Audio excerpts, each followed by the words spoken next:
सही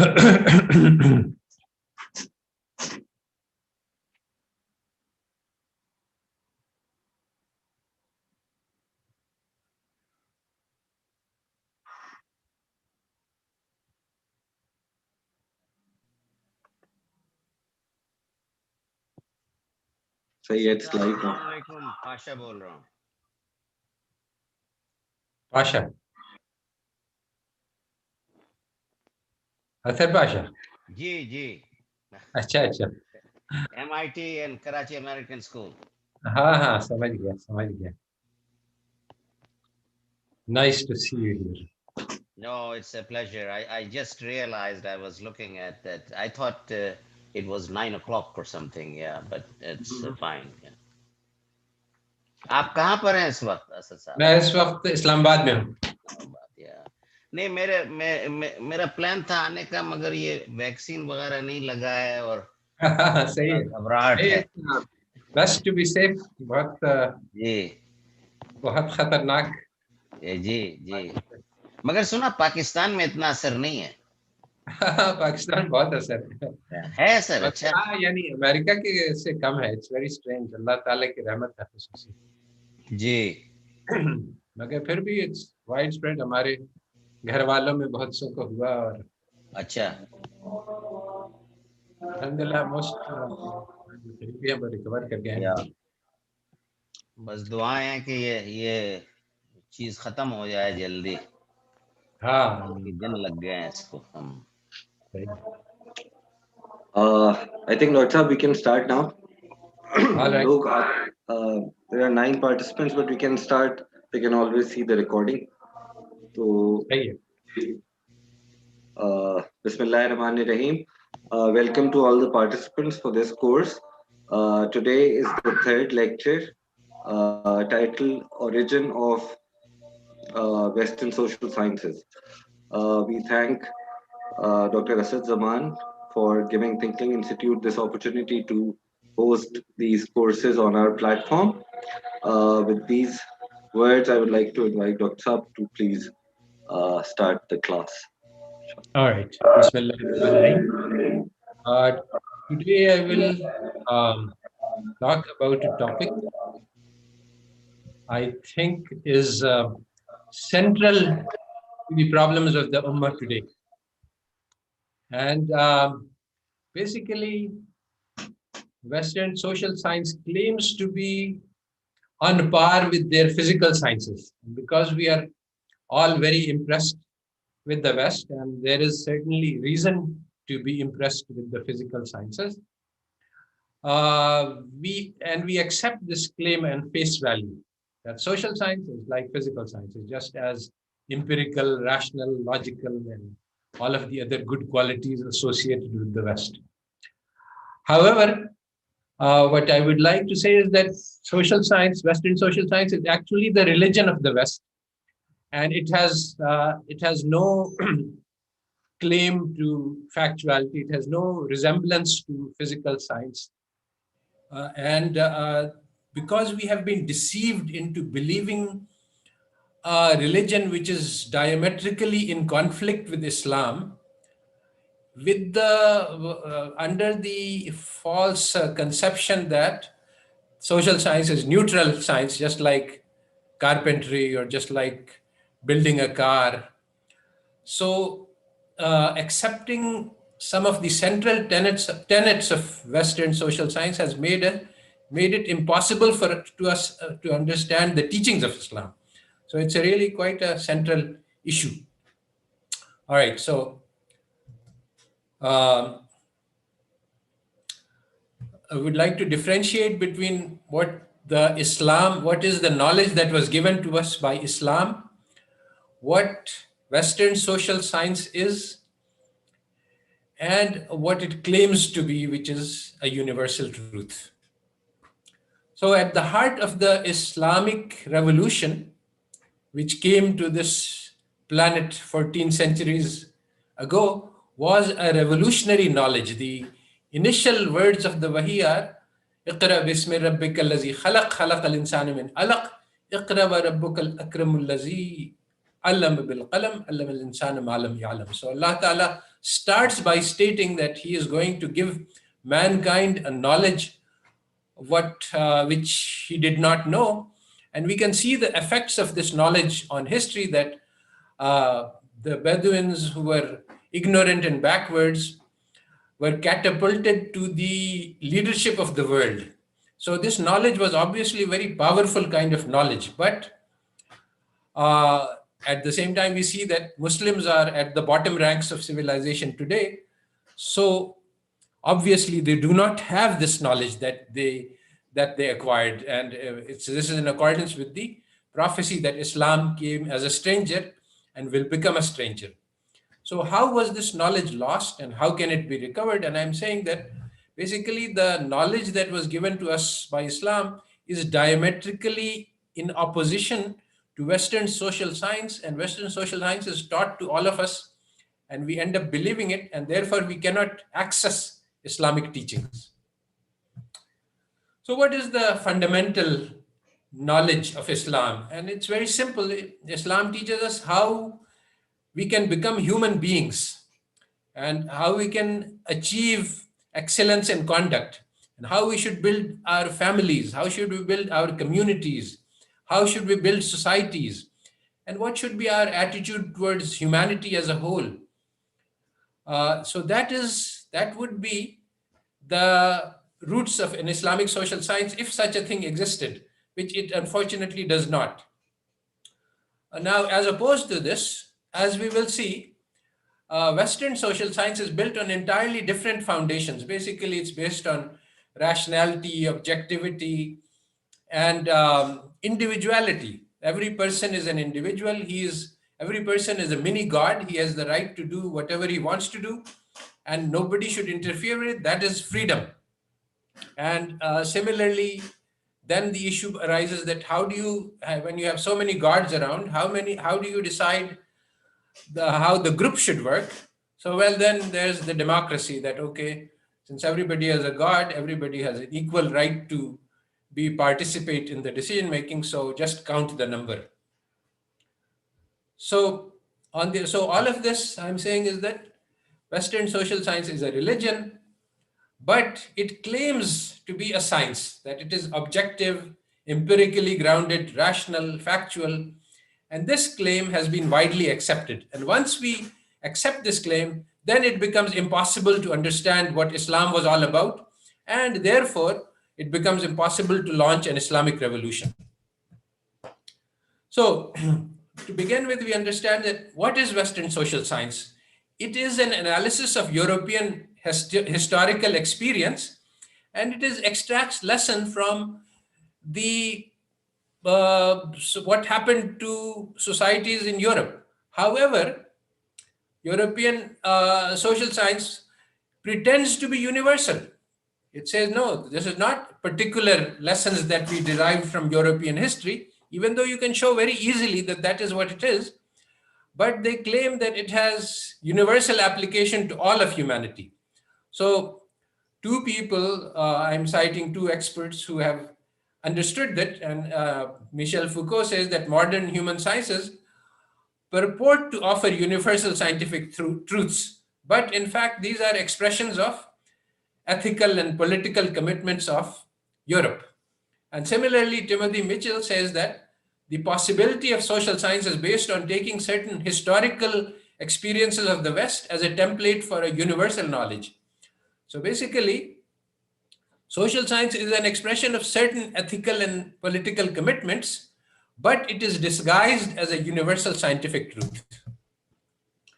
And now, colonization is basically a conquest of minds. We all think of that colonization was physical conquest, but you can't understand, but a handful of people cannot control millions unless they acquire their willing assent to this rule.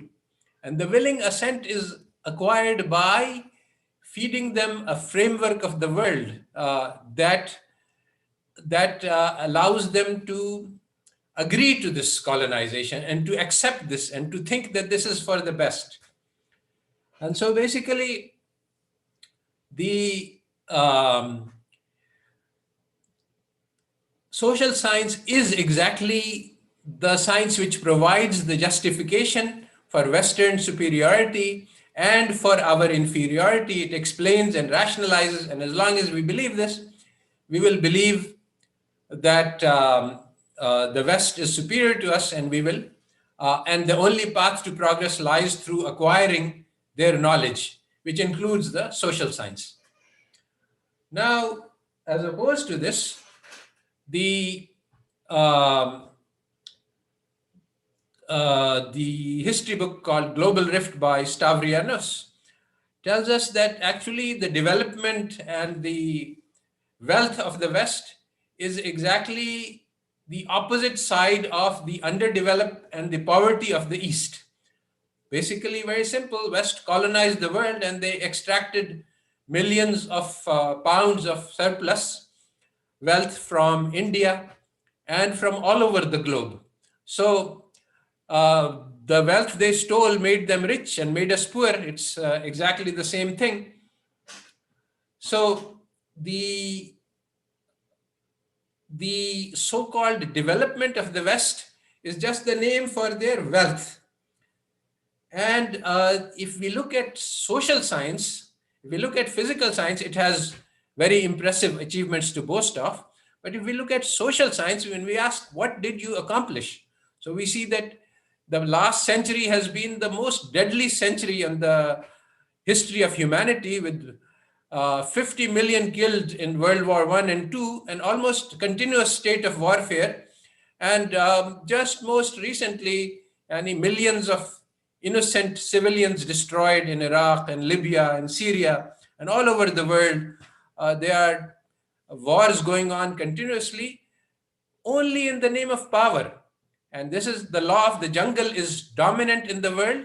And if you have the power, this justifies its use. And no one will question why you went and destroyed the entire infrastructure of Libya, the hospitals, the industries, and of Iraq. No one asks this question. But those people who don't have power, if they do even a small crime, they are called to question. So basically, this is what the social science is based on ideas developed by Machiavelli, and it has led to breakdown of families and communities, the rise of suicide, the loss of happiness in market economies. Lots and lots of people have noted that all of this accumulation of wealth has not made extremely rich societies happier. And there is destruction of the human individual thinks of himself as nothing more than a piece of material for sale in the labor market, and does not realize that human lives are infinitely precious. Families and communities and societies have disappeared and vanished. And in fact, according to the leading thinkers, there is no such thing as society. It's all just individuals. So social science has not contributed to creating prosperous societies. So basically, a key to the Islamic revolution that we want to launch is knowledge. And that requires that rejection of Western social science and replacement by an Islamic alternative. But how can this be done? So to do this, we have to deconstruct Western social science. We have to understand what it is, how it emerged, what were the problems, because social science claims to be universal. We don't even think about it in these terms, but we have to think about it in particular terms. How did the West come to this body of knowledge historically? What were the problems in European societies that led to the creation of this body of knowledge? Also, a very important and interesting issue is, why does this knowledge pretend to be universal? Why do not they say that our knowledge about societies is based on European societies' experience and cannot be generalized, which is actually the truth? Why do they claim that it is universal when it is not? So for that, we have to go back to the origins of Western social science, which starts with the loss of faith in Europe, loss of faith in Christianity. Now, what the Europeans have told us, and we have accepted on face values, is that the sun of reason rose in the West. And when this enlightenment occurred, Europeans learned to reason and think for the first time in human history. Nobody else had ever learned reason and rationality and thought. They were all just following whatever the ancestors said. And in the light of reason, Europeans saw that religion is just a collection of superstitions which makes mankind backwards and puts us in ignorance.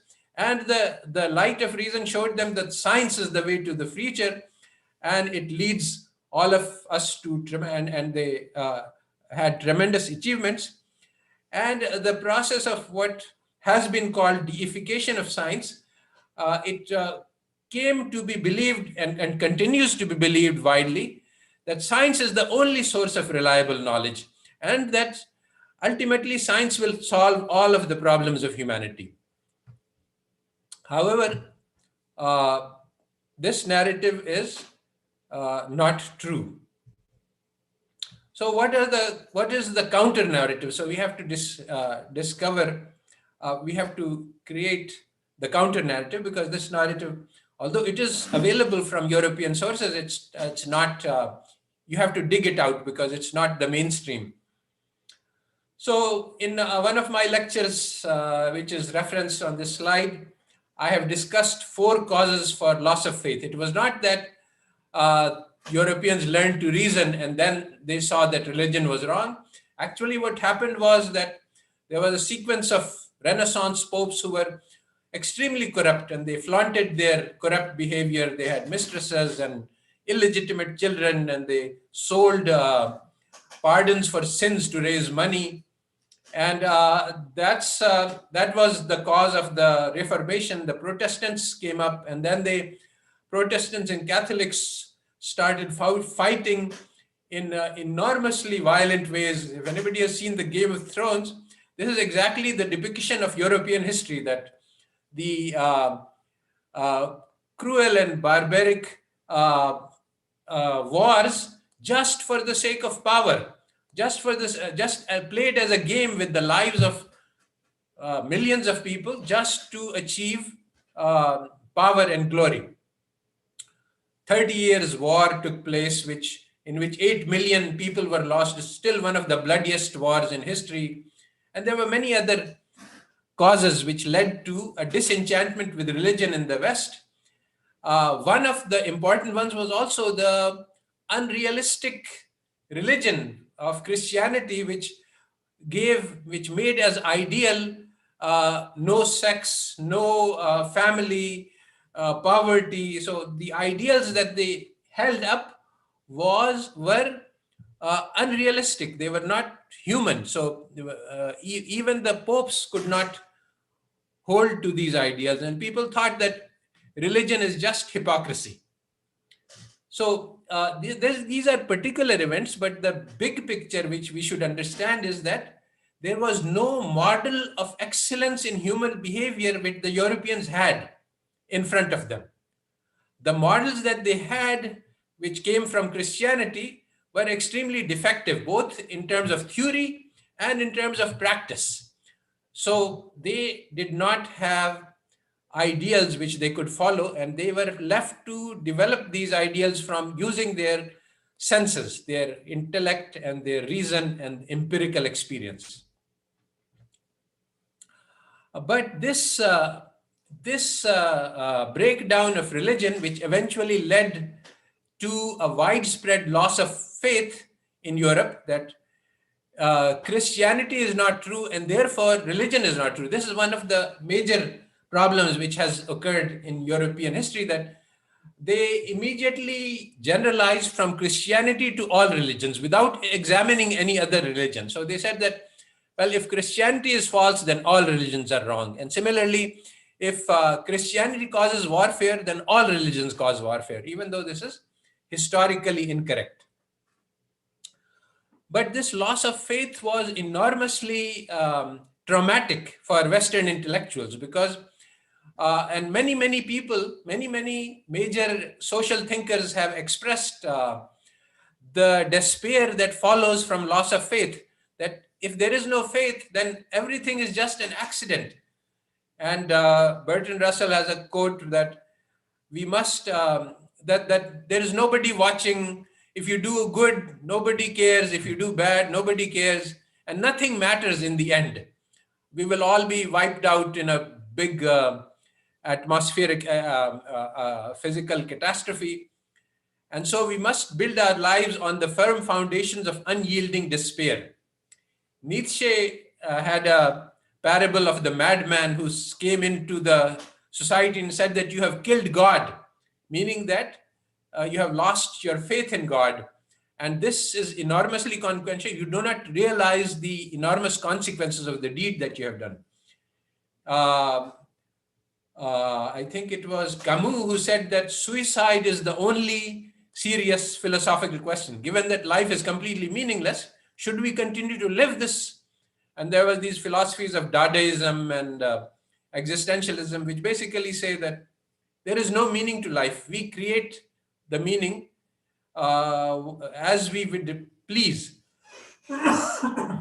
So nearly all major 19th century European social thinkers suffered from nervous breakdowns.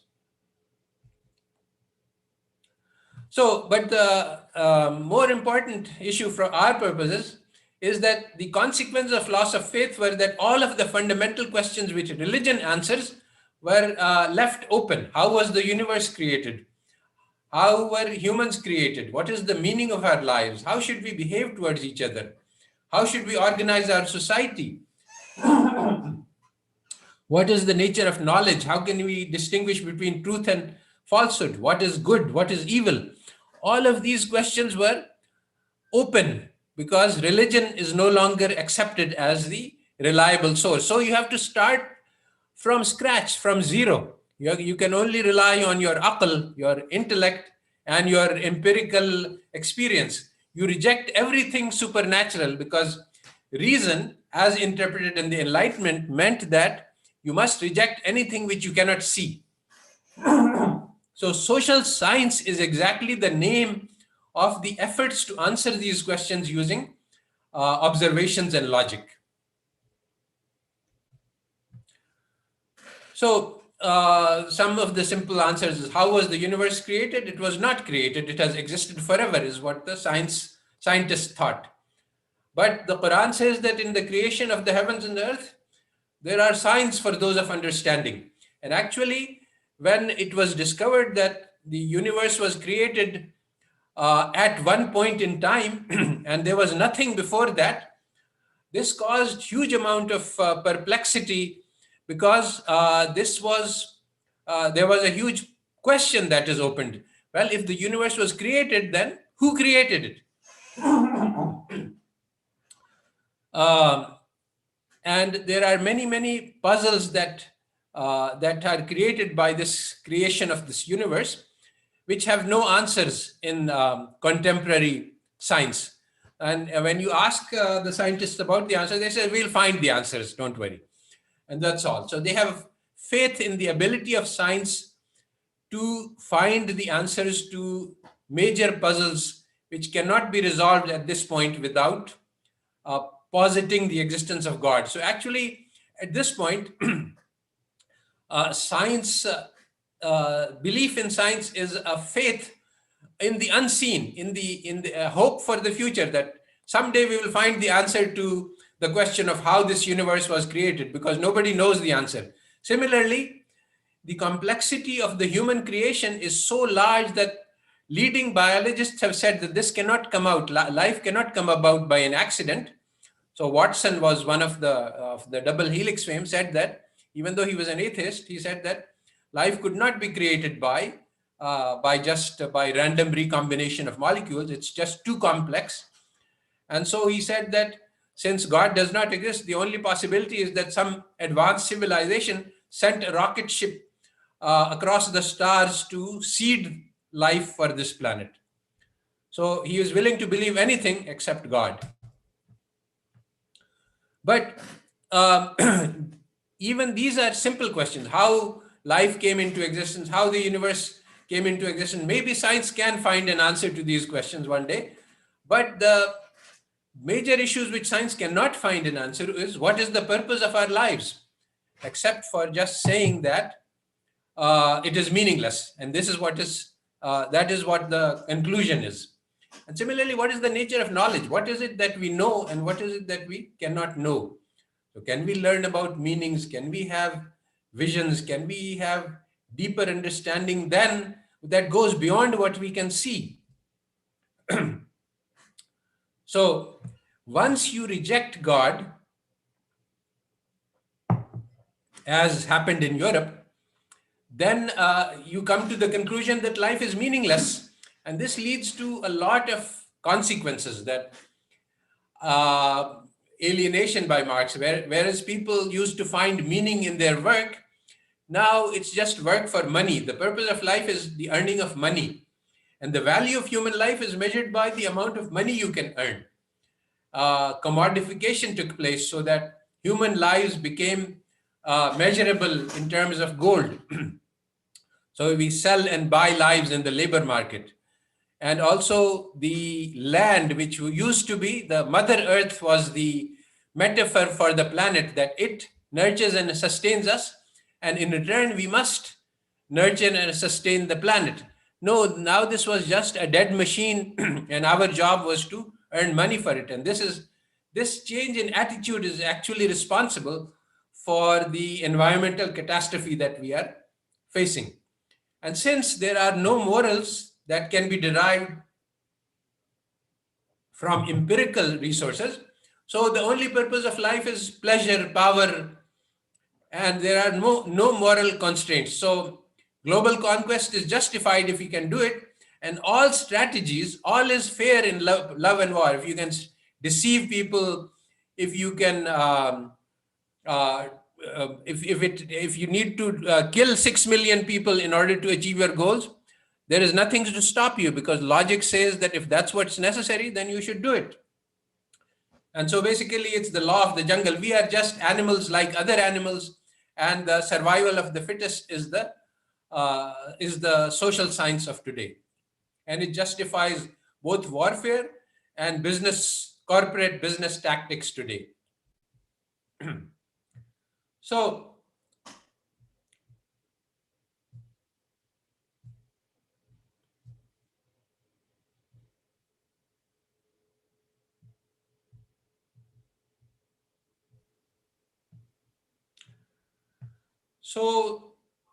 the Islam teaches us entirely different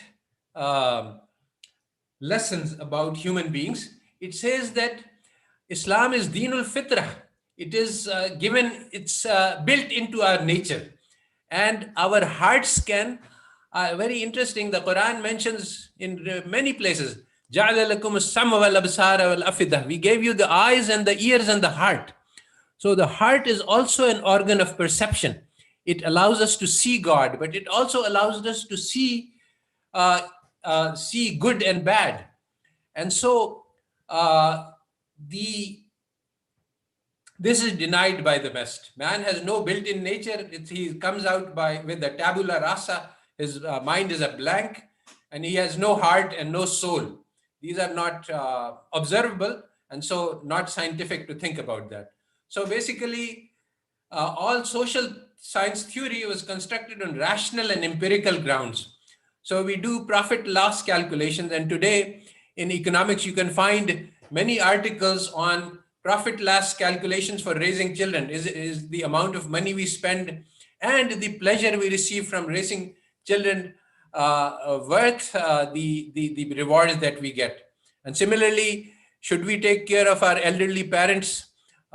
We spent money and effort, and will it be repaid? So these are the social science questions that we are now, because we are rational and empirical, and we put hearts and souls and our fitrah out of the question, then these questions arise.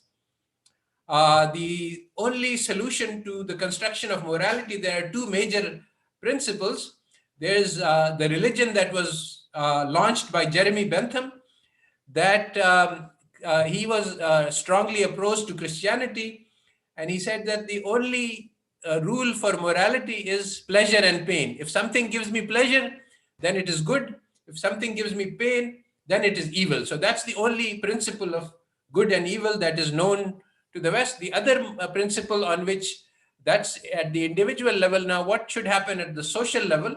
Well, that morality should be created by consensus. If we all agree to some law, then that law is the morality. Now, the problem is that different states have different laws. So the conclusion was arrived at by Hegel, and it is now built into the framework of social science, that morality is only at the national level. And so nations as entities are above morality. So this theory was used to justify an enormous amount of barbarism in the World Wars I and II, where, for example, Germany bombed mercilessly various cities and countries for, and they said, well, ethics does not apply when you are talking about interstate relationships. All of this is opposed to Islamic ideals, which have given us principles for all of these.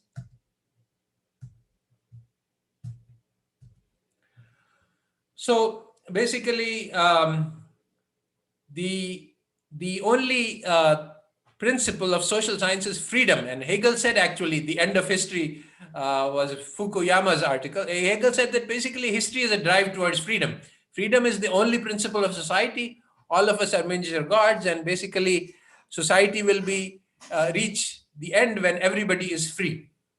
There are no rules, no external principles, no laws that we should follow. Worship of the nafs is what the Quran calls it. And freedom is the principle in all spheres of our life. In our social sphere, we are free to do whatever pleases us. If we want to commit ourselves to family, that's fine. If we want to break off that commitment, that's also fine. No promises are binding upon us. In the economic realm, again, freedom is the rule, and that's laissez-faire. Let everybody do whatever they want. And in political realm, freedom is the only rule. So this is the social science these are the roots of the social sciences. So in terms of nature of knowledge, according to Western epistemology, knowledge is only of the observables.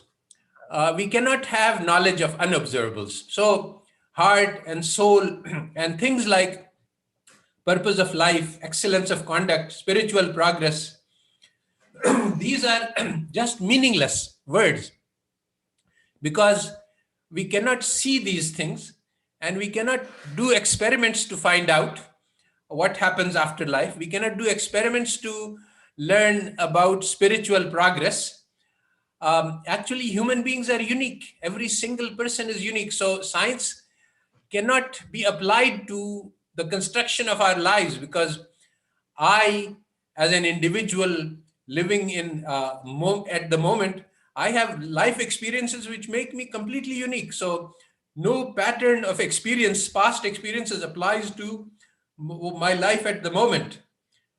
So once you say that science is the only source of reliable knowledge, then life experience becomes totally irrelevant, because it's unique one-time phenomena, and you cannot build a science on it. So basically, lives of human beings are turned into robots, which that's what behavioral economics is, that we respond to stimulus and reward, and we can be conditioned to do whatever we like, whatever is desired.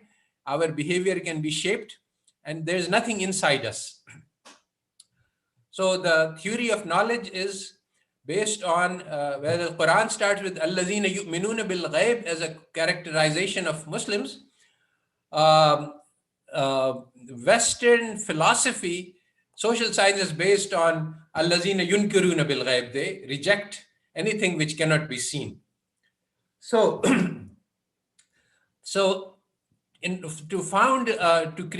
to launch an Islamic revolution, we must create an Islamic social science. And there is 1,000 years of intellectual material which we can use for this purpose. So it's not that we have to build from scratch, unlike the Western social scientists who had to start from zero and use only their aql and their mushahada, their observation of their own society and their own intellects. We have a huge amount of, we start with the solid foundation of wahi, revealed knowledge, and then we use 1,000 years of effort which has been gone into developing the Islamic ulum. So this is actually a golden opportunity for us. Today, Muslims are in shock and awe of the West, and we have done sajda to Western expertise. And that's why we are unable to see the defects in social science. Today, when somebody, basically it's the share of Iqbal that khira na kar saka mujhe. I was not, my eyes were not dazzled by the brilliance of Western knowledge because they were protected by the dust of Medina and Najaf. So Iqbal was protected, but nearly all over the Islamic world, intellectuals are deeply impressed by Western social science, and they accept the findings, and they say that we are 100 years behind or more. And so first we must acquire this knowledge, and then we can be in a position to contribute. They don't realize that the emperor is naked. Western economic theory is all nonsense. If you look at what Freud thought about human beings and compare it to what Islam teaches us about the nature of human beings, you see that he is a baby lost in talking about nonsense, really, which in comparison with the sophistication and depth of Islamic teachings. So today the main problem is that because of our sajda to the West, we are unable to realize that the Quran and the Hadith offer us far deeper wisdom than about economics, politics, psychology, society, environment, than PhD from Harvard University. And that is the problem, that we want to get that PhD from Harvard first, and then, but that makes us blind to the wisdom of Islam. So, what are some of the foundations? Well, basically, Islamic social science will start with the foundation of the human beings, that every human being is infinitely precious. Every human life is infinitely precious. And what does that mean? Quran says that if you take one life, it is as if you have killed all of humankind. And if you save one life, it is as if you have saved all of humankind. So my mathematical minds find this very difficult to digest. How can one equal 5 billion or 7 billion? So the point is that this is talking about potential. Just like one seed, if it is developed, contains the thousands of seeds and then millions of seeds, as the tree which it brings will create 1,000 seeds, and all of these seeds will go on to create further seeds.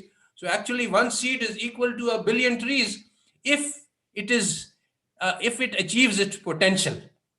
Similarly, every human life is infinitely precious. So we must go beyond. We have been trained by our education into thinking that lives are for sale and purchase, and the value of life is that however much money you can earn in your career. So to learn that lives are infinitely precious, then the goal of the society is to ensure that everyone can develop his potential to the maximum. It is not to ensure that the GNP per capita is maximized. So one of the first things that we need to do is to inspire and motivate our students to reach for the stars, not to sell themselves to the highest bidder in the labor market. So these are some of the things that we need to do. So how can we can talk about infinite potential, but unless we exemplify this, unless we realize it in ourselves, unless we struggle to realize it, and unless we teach others how to struggle to realize it, this is just talk. So we have to understand this. We have to understand the complex nature of human beings, that we have hearts and souls, and the human heart is a battleground for good and evil. On the one hand, we have the nafs and the shaitan and the environment which is constantly tempting us towards the evil.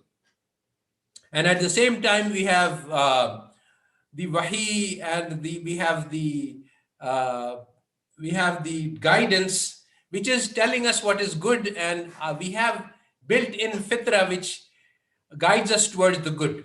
So there are three stages of spiritual progress described in the Quran.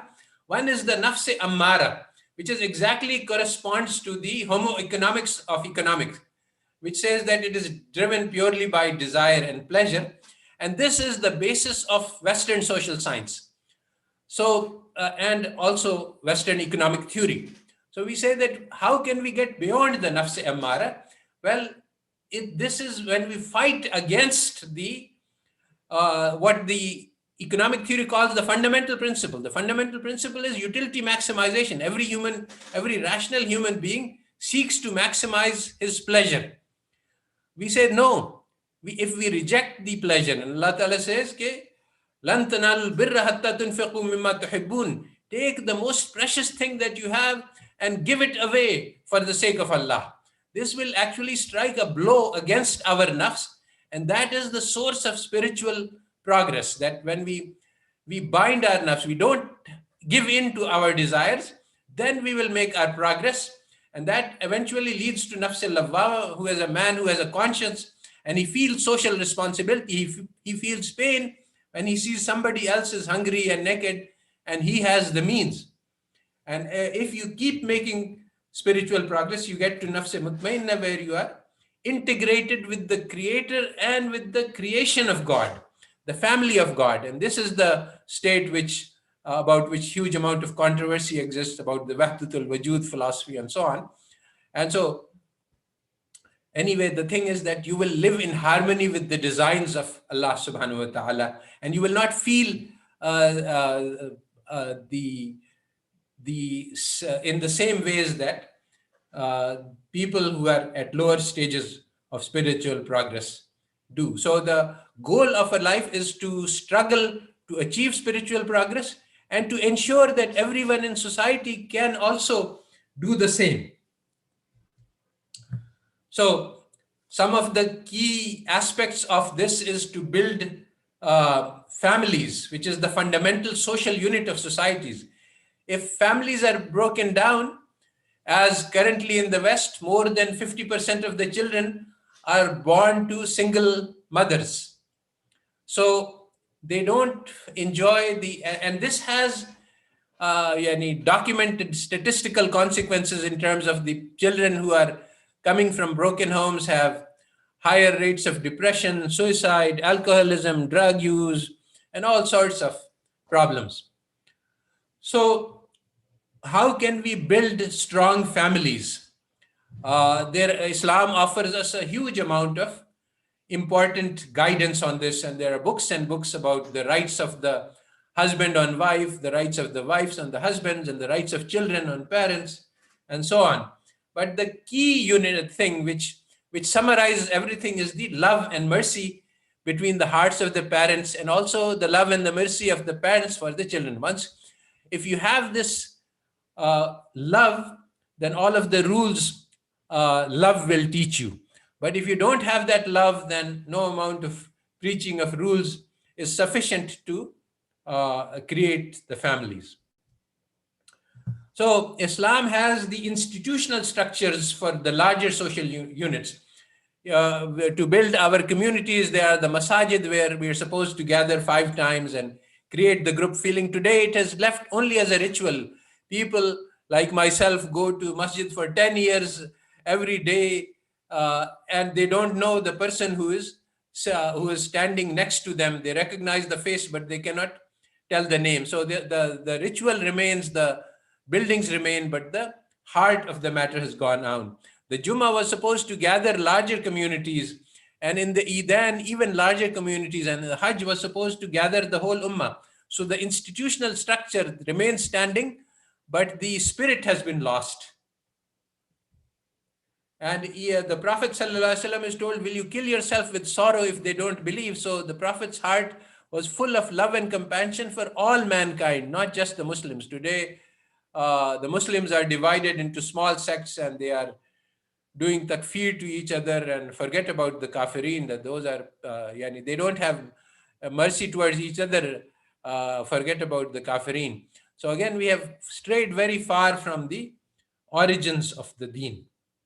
And the love that we receive in our family is what is supposed to teach us how to love others, how to love all human beings. But with the breakdown of the family in the West, this has cast huge shadows in the Islamic world, and we see a huge amount of rising divorces and family structure problems, which we did not experience a generation ago.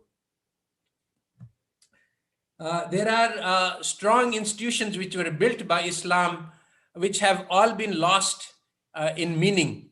So there are actually two types of interest. One is the social loan. There are two types of loan. There is the social loan, which is given to people in need, and for that we have qarz hasana. And there is the business loan, and for that we. So today, both of these institutions are enormously superior to the interest. Today, we do both of them on the basis of interest, and this is extremely harmful. And many books and articles are written on why interest is harmful. Most interesting is Atif Mia and Amir Sufi's book on House of Debt, which makes no mention of Islam. These are Yale economists, and their book has they make no mention of Islam, but they explain how interest is very cruel and unjust, and it was directly responsible for the global financial crisis. And if instead of interest, a musharka mechanism where the bank's interest is aligned with the interest of the homeowner, so that both are parties, the global financial crisis would not have taken place. Excuse me, Dr. Saab, sorry to interrupt you, but I think your Yes. video has paused. If you can try, Oh, or we can go ahead without it. well, how can we try it? Should we If you stop can, share or should we? no, you can turn off your video. Can you stop video and then start it again? Oh, I With see. that icon, maybe it will work. Okay.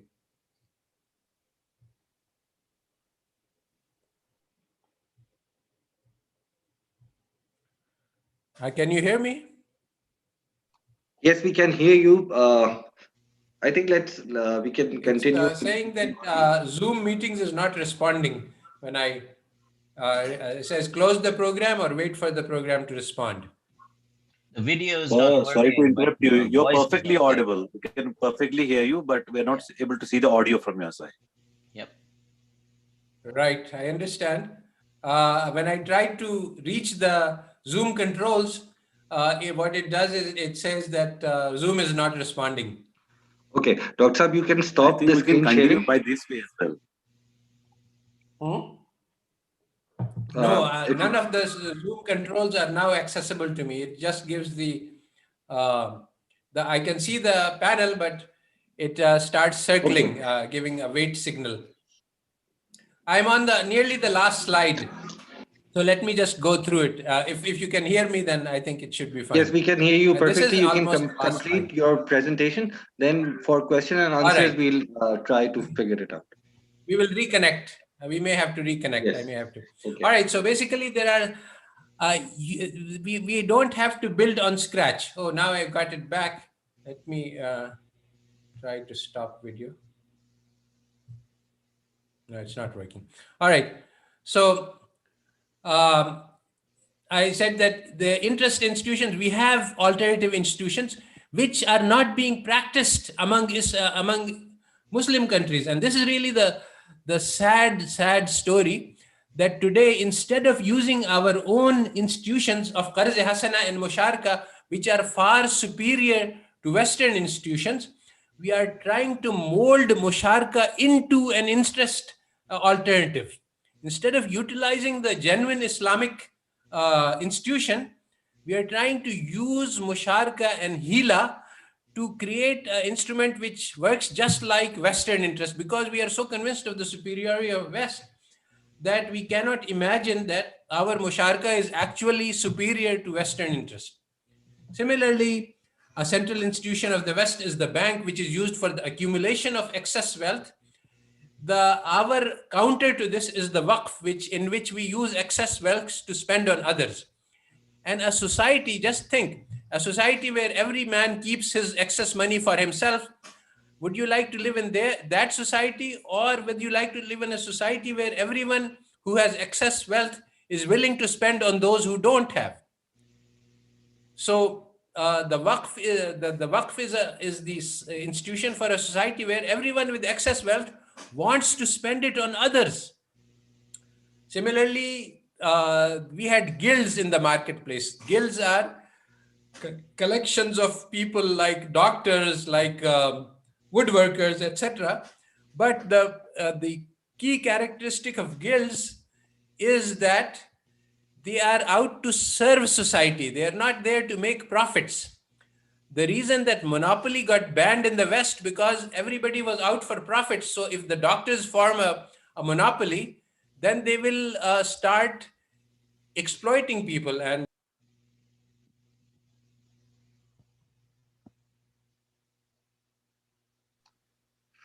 I think Dr. Saab got disconnected. He'll reconnect. Just hold.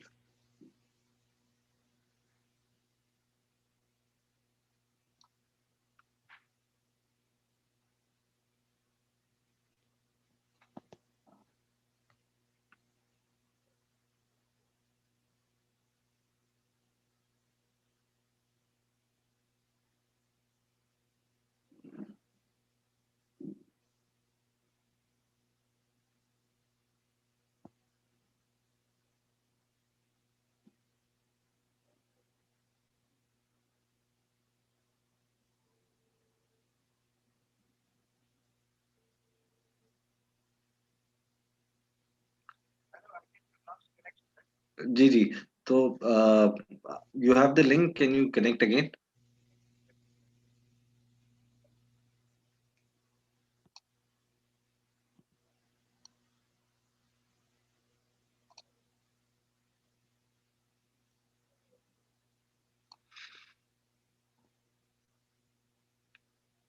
Sorry for that, everyone. Dr. Saab is trying to reconnect. So if you can just hold on, he'll be here.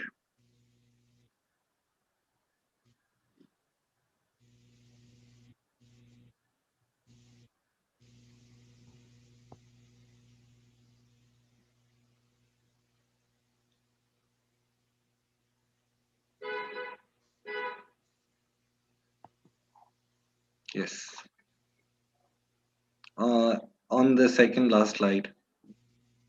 Uh,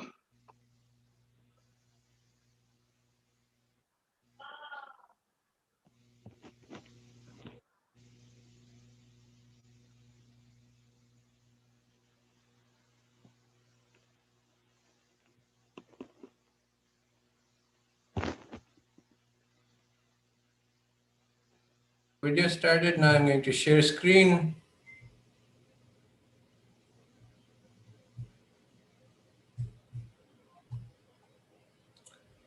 All right. So are we okay now? Are we connected? yes. And Yes, we are good. If you all can right. just maximize the. All right, so I was talking about the institutions. We have amazing institutions which are basically built on cooperation, generosity, social responsibility, pursuit of excellence in conduct, as opposed to this. Western social science and Western society is built on the ideas of competition, greed, hedonism, survival of the fittest, seize the day. Every individual is looking out for his own welfare. And in all, this has reflects in all institutions, whether it's insurance versus takaful. Insurance is somebody trying to take advantage of the distress of others. Takaful is everyone trying to help each other. Democracy is whichever group is in the majority, they are authorized to kill there is a very deep analysis of the modernity and the Holocaust by Zygmunt, and he says that what happened to the Jews, the 6 million Jews who was burned, was a natural consequence of democracy. As if the majority wants to burn 6 million, there is nothing in the Western social science which stops them from doing so. If it is logical and rational and reasonable, you will do it if you think that this is the best for the group as a whole. As opposed to this, the method of Shura is based on collective consent. It tries to achieve consensus. The idea of Hegel that every nation builds its own laws and there are no laws between nations because it's all just a game of power, this is replaced by the idea of the brotherhood of mankind, which is the idea of justice in West, in America, is adversarial. The two lawyers fight each other, and whoever manages to win wins the case. It's just like the gladiator system, where whoever two parties just put in their gladiators, and whoever wins the fight, that party is right. As opposed to this, in Islam, justice is a cooperative search for truth, the search for the correctly delineated right. Both parties are supposed to participate in this. So, in all situations, we have super amazing institutions, but we have abandoned them both in practice and we have forgotten their theory. So, this is, I think, the last slide, that talk is cheap. We can always talk about perfection, but where is the action? So this is a wrong framework, because first we must have theoretical progress. We must have clarity on the conceptual framework. Then we can go about building it. If you want to create a building, you have to have the design for it first. And then today we have had successful Islamic revolutions in Afghanistan, Iran, Sudan, and other places, but they have failed to create Islamic societies because no living model of Islamic societies exist. Because in all our dimensions of life, we are using institutions created on the basis of theoretical frameworks developed by Western social sciences. So our banks and our insurance and our courts and our parliamentary system and our social life, our Christmases and our celebrations and our parties and everything that we do, our social life, economic life, political life, our relationship with the environment, these are all based on Western models.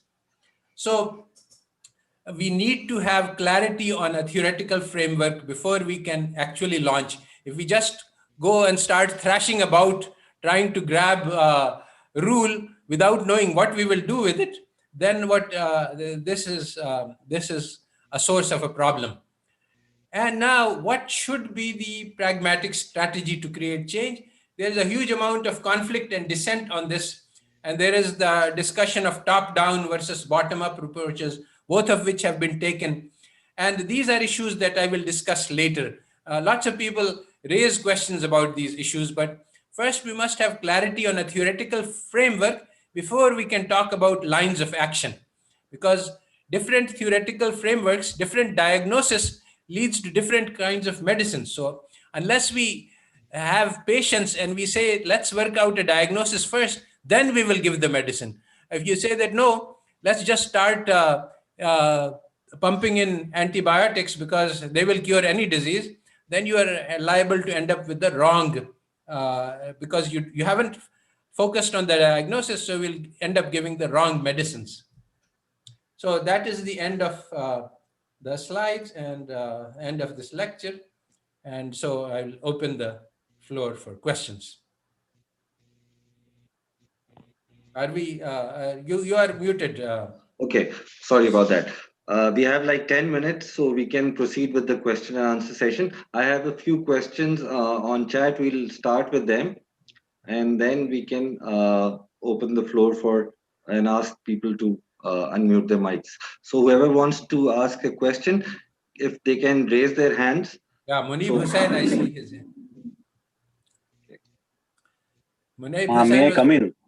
Yes. Yes. You Yes, can. Munib, please go ahead. Assalamu alaikum, dear Professor. Asad Zaman Sahab, Assalamu alaikum.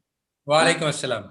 I am Munib Hussain from Indian Kashmir, and it's really an honor to hear you out, sir, on these issues that confront us all the time.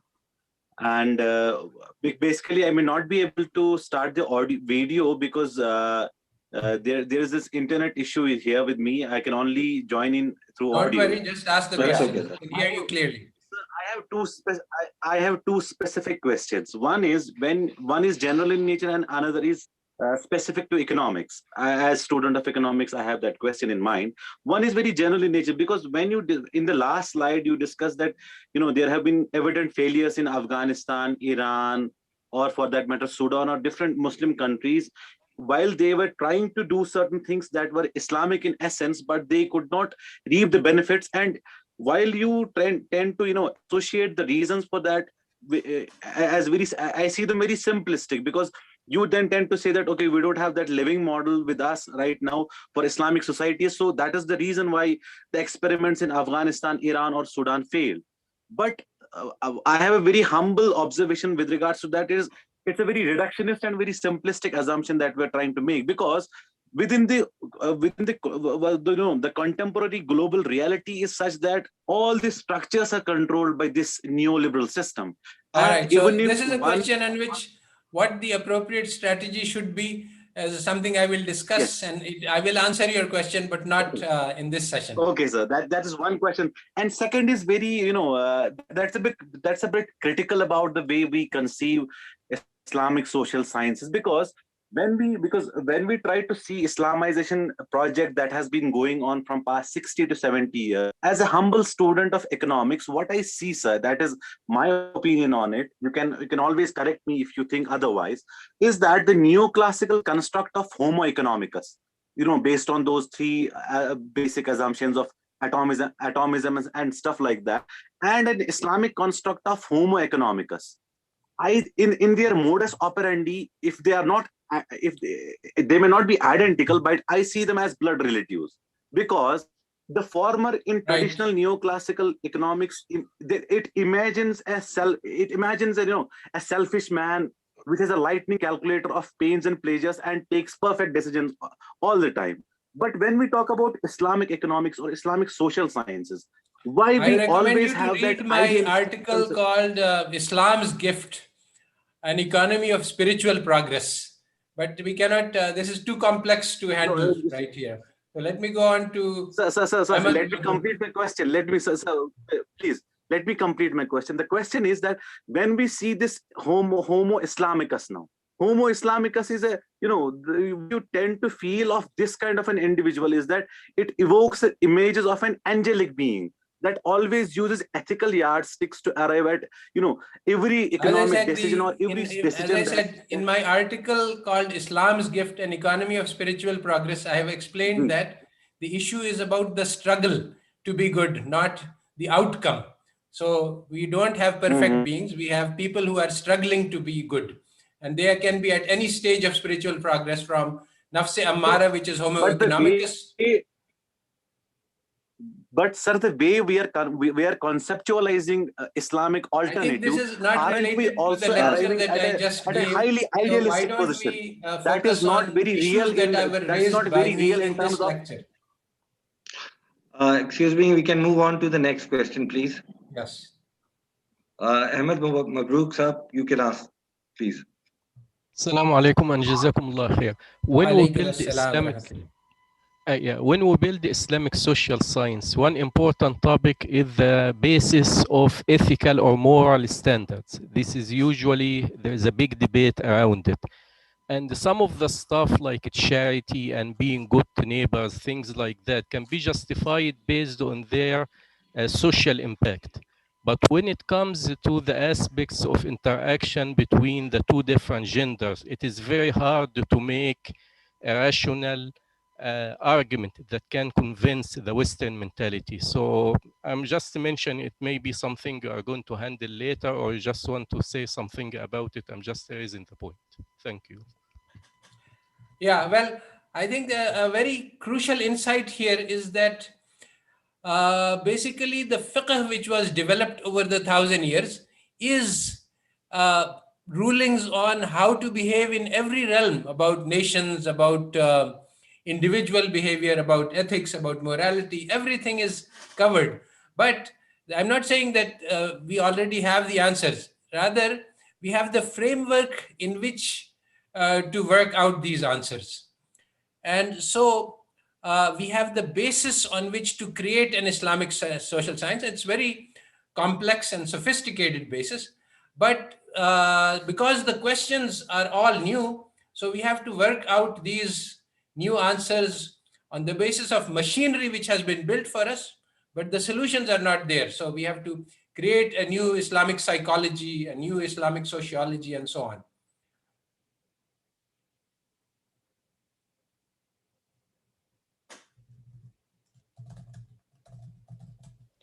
Okay, now next question. Is it?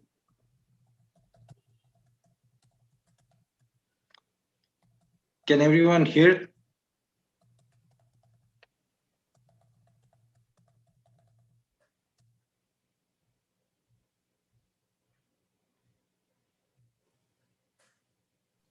Okay, I'll ask the questions that I received on chat.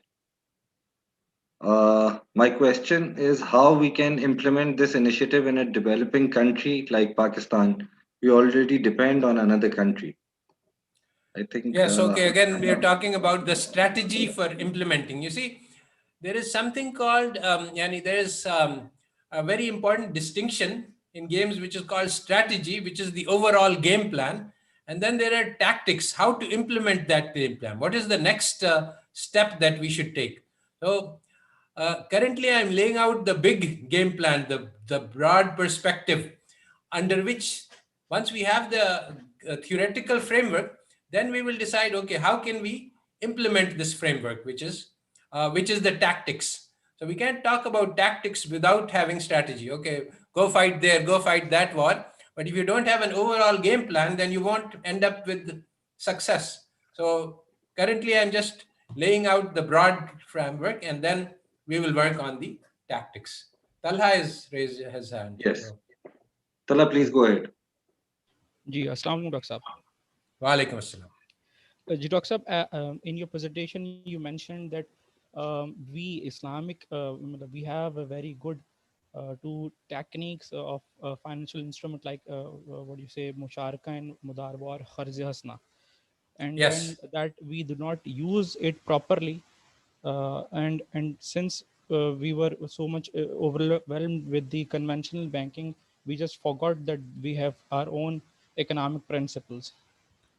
Correct. So the question that I have in my mind is that the current practice in our financial or Islamic banking sector is that they are offering musharka, mudarba, and other these Islamic instrument that you mentioned.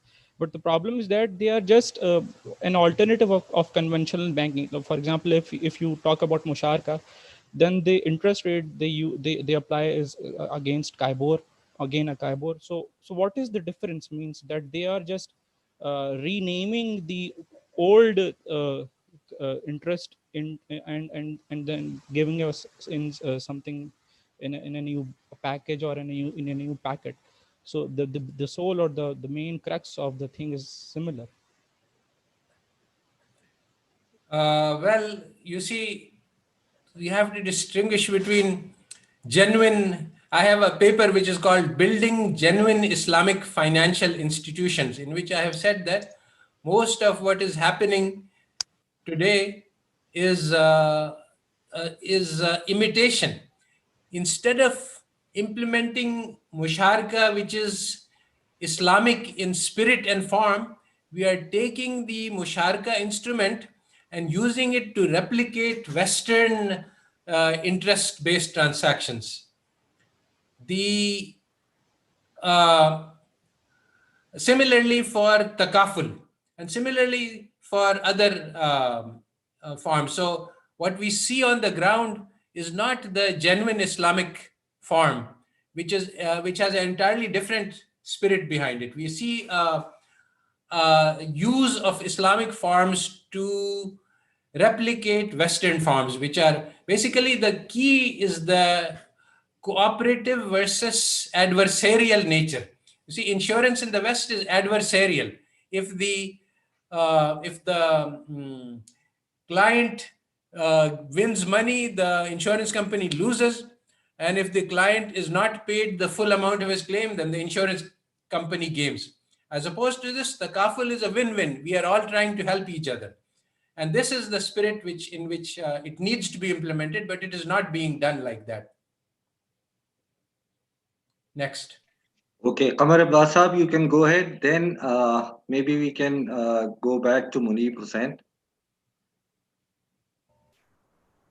Qamar Abbas Saab, can you जी hear अस्सलाम us? वालेकुम Ji. जी sir जी doctor साहब I have a humble question. Sir, when we say that Western economic theory is nonsense, Yes. we have to admit that free market economy has at least been successful in maximizing production. But the area, where it miserably failed is equitable distribution. Because free market economy relies heavily on market mechanism for organizing production and distribution. On the contrary, on the other hand, the socialism focused on distribution, but it messed up with the production because the socialism calls for elimination of markets. So how do you think an Islamic model of economy can achieve equitable distribution without compromising production, particularly Islam's vision on markets, market mechanism? Thank you, sir. Well, to begin with, you've asked questions which are, you're saying that we should let us acknowledge the accomplishments of capitalism in terms of maximizing wealth. Well, I think that if you look at cost-benefit analysis, how much wealth has been produced, and compare it with how much wealth has been destroyed, then the hands down, it has been an extremely unpleasant experience for humanity as a whole. The cost of the lost, the oceans which have been polluted, and the skies, and the destructions of more than half of the species of the planet, these are things which simply cannot be replicated in million years.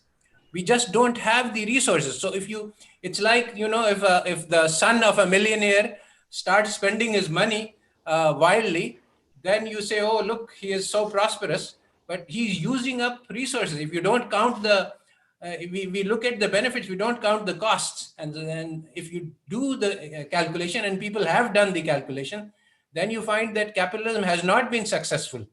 It has exploited humanity and the planet. And if you just look at the cost of this exploitation, the broken families, the species that have been destroyed, all of us have been enslaved to capitalism. We are all working day and night to produce wealth for the capitalist, and we don't have time for friendships. We don't have time for our wives and children. And this is a cost which is not considered in the GNP. And people who have taken this into account come up with entirely different conclusions. Okay, right? Thank you, sir. So there was a question by Noah which I lost in the chat. So if you can ask it again. Noah?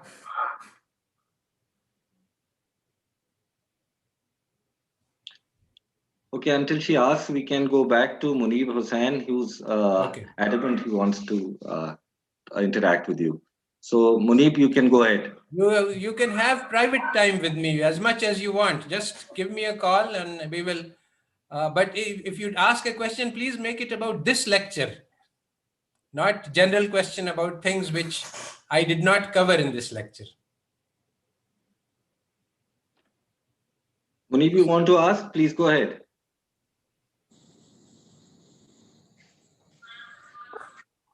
Okay. I have a question. Dr. Saab, you mentioned that you need a conceptual, theoretical framework to be in place before we go on to action items. So you think that the Islamic movements have not done enough work on that. Is that what you implying?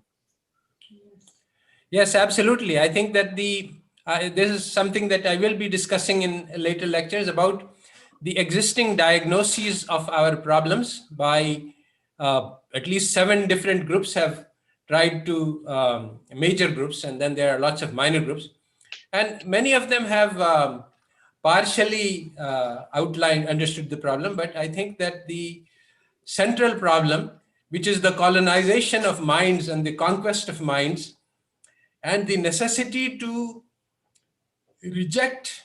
See, whenever I mention this, that okay, all of Western economics is flawed, people immediately start defending that, we should not be anti-Western and so on. So um, this kind of, basically the realization that Western social science is an illusion uh, is not there, and because of this, uh, many, in economics, I can say that the it's the lack of self-confidence, the fact that musharaka is different from and superior to Western interest is not there. So what we are doing is we are taking a better thing which we have and distorting it to match the interest-based transaction, which is worse. And the same thing is true in general, that we are taking superior Western models and distorting them to match existing Western ideals and saying that, okay, look, Islam says the same thing. So for example, it's very common to hear that Islam is just teaching us democracy, even though what Islam teaches is far superior to democracy. But because West idealizes democracy, we say that, okay, because the West must be perfect and Islam is also perfect, so Islam must also be teaching us democracy, whatever it is. So this inferiority complex and this dazzlement by Western ideals makes it impossible for us to understand the true teachings of Islam. So the next question was from Noha. Professor Asad, can you direct me to any of your papers if you have discussed in it the distinction between democracy and shura? Well, this is something that political science, I have very peripherally mentioned it in a few papers, no more than a paragraph or two. But this is a topic that if somebody, since I'm not working in political science, so I haven't really dealt with it in detail. But yes, this is very important. Right. There is a question by Ashar Humayun. He's asking, do we consider a Huwat model by Dr. Amjad Saqib as Islamic? I don't know it in detail. To the extent that I know about it, yes, I think it is, but I don't know it in sufficient detail to be to be sure. Right. Abu Abbas, do you want to ask, or we can take Munib now? Sir, thank you, sir. Sir, so I have another question. That the detractors of Musharaka, they say that there is a problem of moral hazard with these Musharaka things. So how would you defend this? Well, if you read the book by Atif Mia and Amir Sufi called House of Debt, he has discussed the problem and come up with the solution. But it is complex and technical, but it can be done. Okay, Munib, you can come in now.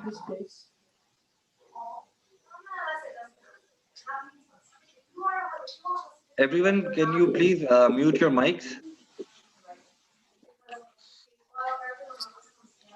Okay. Hello, Professor. Yeah. Thank you. Thank you for providing me one more opportunity to ask you a question.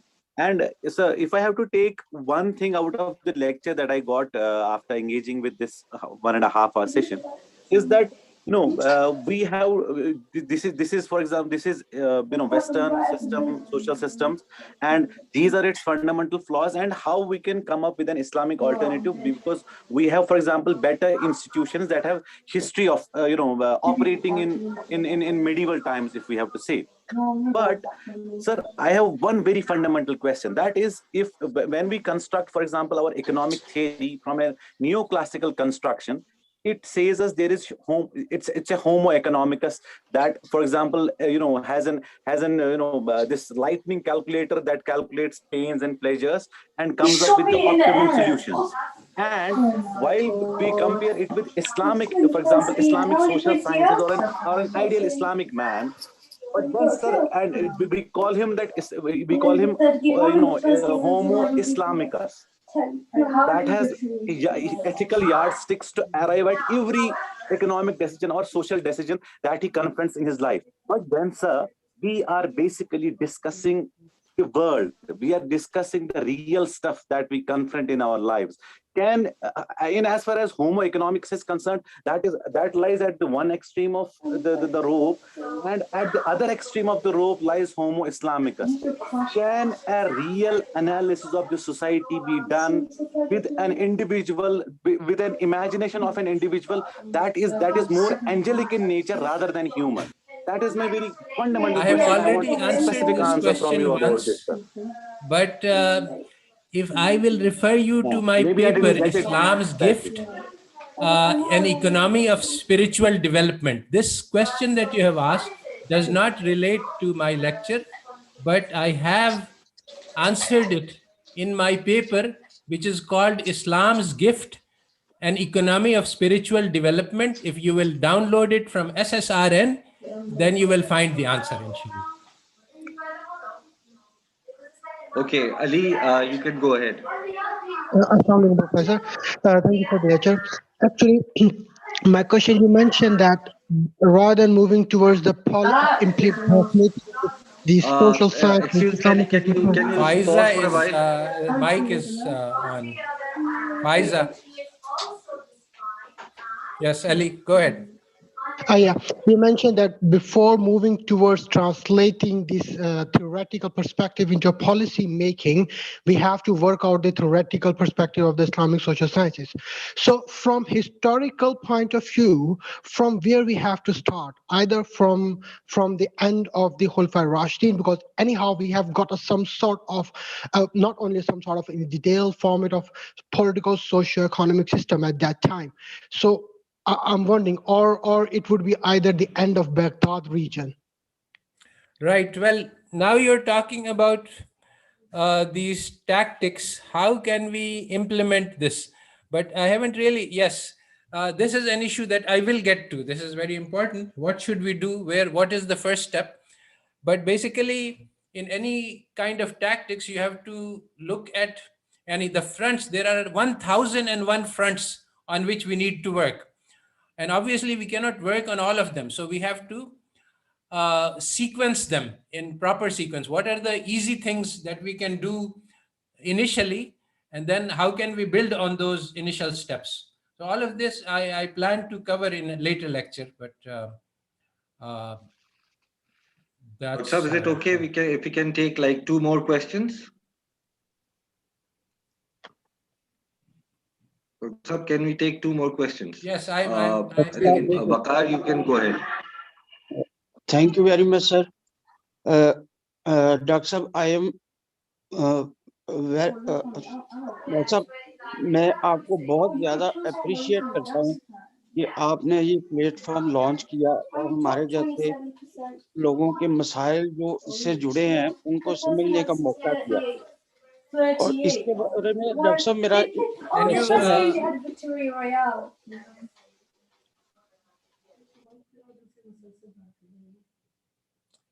Both mics are muted now. जी doctor साहब, आपको आवाज आ रही मेरी sir? हाँ, आ रही है. Can you question in English, because there are lots of people who don't speak Urdu on this. Okay, sir. I use English, sir. Sir, I want to understand that our elders have done a lot of work in different fields in the medieval era. Yes. So about economics and the marketing and all things like that. Yes. Which person has done most of the work, and which type of book he written in Arabic or any translation in English or any other language, sir? Well, you see, there is no book that we can find which will solve our problems of today. Our elders fought their own battles against problems of their times, and today we have to fight our own battles using the methodologies and the tools they provided, but we can't go and look up the solution to our problems in ancient books. Okay, Faiza, you can go ahead.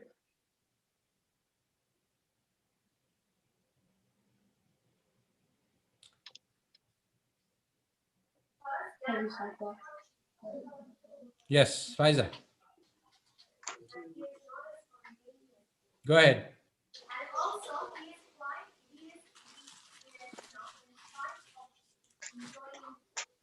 Faiza, we Voice is can't hear very you. low and unclear. Can you Hello. speak closer to the mic? Hello. Yes, please go ahead. Yes, are you able to hear me? Yes, we can hear you. Okay. Thanks for a lot for this panel, and thank you, Dr. Saab, for this for the presentation. My question really, I think it jives with everyone else's over here to find out if there is more any kind of empirical evidence of the wonders Islamic finance has done or Islamic economics has done.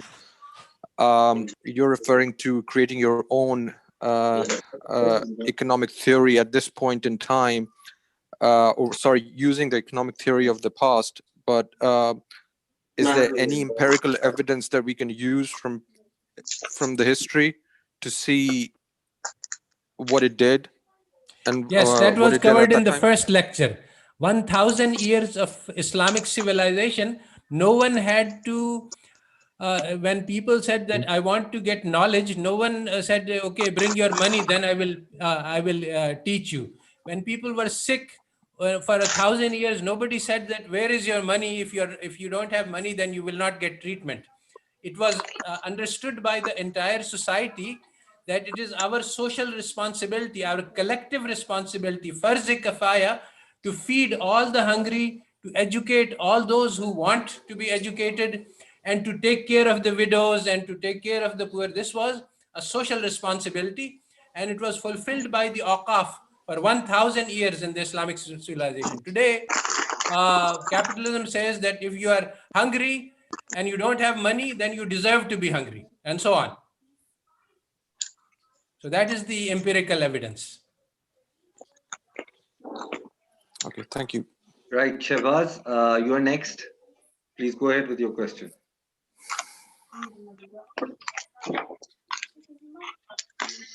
Noah, do you want to ask something until Shahbaz turns on his mic? Your mic is unmuted. Okay, Shahbaz, you can go ahead.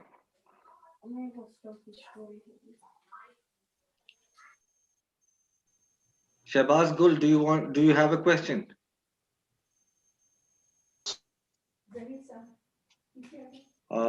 I think, Dr. Saab, we can conclude today's session. There are no more questions. People are raising hands, but they are not asking. What we can do is we have Sir, I received. want to ask one question, please. Okay, it's Waqar again. Now, one thing that we can do is, you see, the ThinkLink course has comments and questions provision. So you can ask. Also, my email has been provided. You can send me an email to ask a question. So yes, and we have received a number of questions on chat also. If any question has been missed, Dr. Saab will answer those on email. Those questions will get to Dr. Saab and he'll respond. Sir, just 1 minute if you can, sir. all right. Okay, please go ahead. Sir, thank you very much. Sir, I want to ask, what is your opinion about the fiat currency? There is a lecture of mine on this issue, but this was not my current lecture, so I won't talk. But you can look up. This is a complex question, and I have many different lectures on this issue of monetary policy. Thank you very much, sir. Asher Humayun is saying is asking to address his question. I think his question was about Amjad Saqib's economic model. So, Yes, Dr. I said that to Yes. the extent that I know it is very good and Islamic, I do not know it in specific details enough to give a fatwa on it. Right, and Asha, you can always post. Okay, here's a comment. Please correct me. I understand economics builds on peace, which requires just power. Only then a positive political dialogue can promote to lift human to its creator. Well, I think if we look at how the Prophet ﷺ operated to bring a revolution, we see that he operated during a period where there was lots of conflict and adversity and battles, and he managed to succeed. The same message has the same power today.